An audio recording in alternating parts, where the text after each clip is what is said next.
After 35 years of teaching, I learned that a good writing center can make a huge difference in helping kids become better writers. If you're a first grade teacher whose students are struggling with writing, I'm going to show you exactly how to set up your writing center so your class can work there independently and produce some good quality writing. This is part 3 of my Classroom Learning Center series, so be sure to check out the first 2 episodes on managing literacy centers and setting up your classroom library. So let's get started.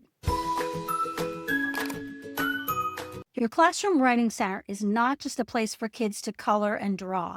This is where your students are going to practice the skills that you've been teaching in writing every day. As you're getting ready to set up your writing center, think about tools that you already have in your classroom that are going to be helpful to kids when they're at this center. Do you have a word wall or anchor charts that explain the different types of writing that are hanging in your room somewhere?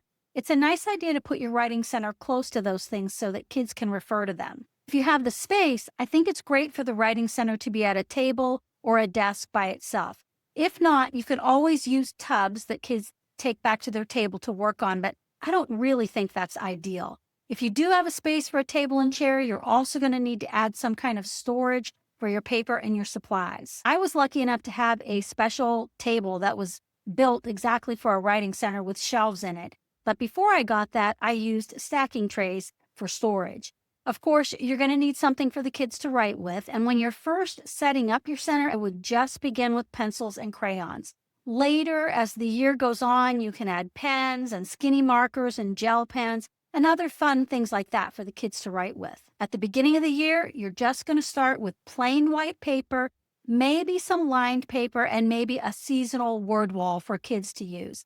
As time goes on and you begin to introduce different types of writing, you can add things like coloring pages for the kids to label, different lists for kids to make, templates for how-to writing and opinion writing and letter writing. You can even add simple greeting cards or postcards for kids to make. Another fun thing to add to your writing center later in the year is a mailbox. Kids can write letters to friends, and then you could choose one person each week to deliver the mail, maybe on Fridays. A great time to actually add your mailbox is in December, because then kids can write letters to Santa. I actually had a real mailbox that I got at a hardware store. It was plastic. I don't remember, but I think it was fairly inexpensive. But you can also just make a mailbox out of an old shoebox that you cover with paper. If you have the space, you can also put your writing center near your computers, and then your kids could practice composing stories on the computer when they're at the writing center. You can also include dry erase boards and markers at this center for your struggling writers to practice letter formation or labeling a simple picture that they draw. Sometimes your struggling writers are going to find writing on dry erase easier because of the smooth surface. Plus, if they make a mistake, they can just wipe it off and start again. Another thing to keep at your writing center is a couple of clipboards. You can have write the room activities all throughout the year, and kids can take the clipboard and paper and then use that to write on as they walk around the room. Another thing to have near your writing center is a bump it up wall. If you're not familiar with that term, it's just a display that shows the gradual progression of writing from simple labeling to a full-on story. It shows the kids how they can take their writing one step further to make it even better. And it's nice to have to show kids where they are and what they need to do to improve their writing and, bump it up one more step. Another thing that's nice to include at your writing center is an idea board. You can put it on a bulletin board, or you can put it on a trifold board like kids use for their science fair projects. You can put different ideas of things that kids could write about with examples. For instance, they could write a story, a card, a recipe, a list, a letter to a friend. Just give them all sorts of ideas to spark their imagination, because a lot of times the hardest part of writing for a kid is just thinking about what they want to write about.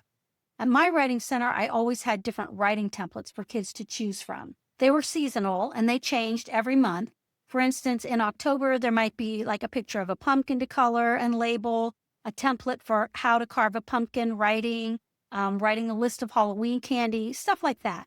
I change them out every month. Some other things that you could add to your writing center over the year are an alphabet chart, blank note cards, a stapler, picture dictionaries, class name chart, magazine photos to write about, and probably a sight word ring would be good too. And then finally, you want a place for kids to put any unfinished work that they want to come back to in the future. A simple idea is to have a writing folder for each student. and keep them in a basket at the center where kids can put any unfinished work.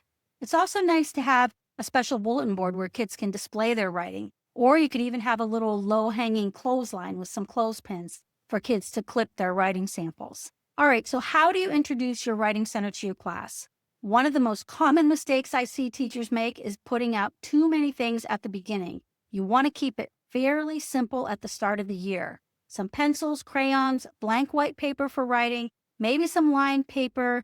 On your idea board, you can have labeling a picture, writing the ABCs, and maybe writing a sentence. And then as the year goes on, you can introduce other types of writing that you can add to your idea board. So when you introduce it, you're going to want to show the kids the idea board and the supplies. Show them the bump it up wall if you have one and where to locate the word walls in your room. You're going to want to explain that the Writing Center is for writing. It's not a craft center, because sometimes kids want to cut and glue and make things here, but that should be done at the Art Center. Show kids some examples of good writing and also where to put their completed writing when they're done with the center. So just think about where that's going to be. Are you going to have a turn-in basket? Are they going to put it directly in their mailbox or their take-home folder? You can decide what works best for your classroom. But make sure kids know how to clean up, put everything back the way they found it, and where to throw away the papers. And of course, tell the kids that the Writing Center is a quiet place and there shouldn't be talking at this center. And then after you've introduced it, you're going to want to choose 2 kids to practice working at the Writing Center. I explained this process in the first 2 episodes of this Learning Center series, but if you haven't watched those yet, send the rest of your class back to their seats while the 2 students work at the center, and then the kids at their seats can observe while they're coloring or something simple like that. Maybe you've already introduced some other centers, and if this is the case, then you can have kids practicing at those centers too while the rest of the class is at their tables. Praise the kids that are demonstrating the Writing Center, correct anything they're maybe doing wrong, and then after about 10 minutes, have the whole class meet at the carpet to review how it went. Create a rules chart for your center, and then practice like this every day for about 3 days, and then you're going to be ready to put the Writing Center into your rotation. The whole process of introducing centers like this one at a time takes a few weeks, which might seem like a long time, but it's really well worth it to establish your rules and expectations, and you're going to be so glad you did when you're finally ready to open all your centers and start your small groups. If you have any questions, drop them in the comments, and I'll put links to everything I mentioned in the description.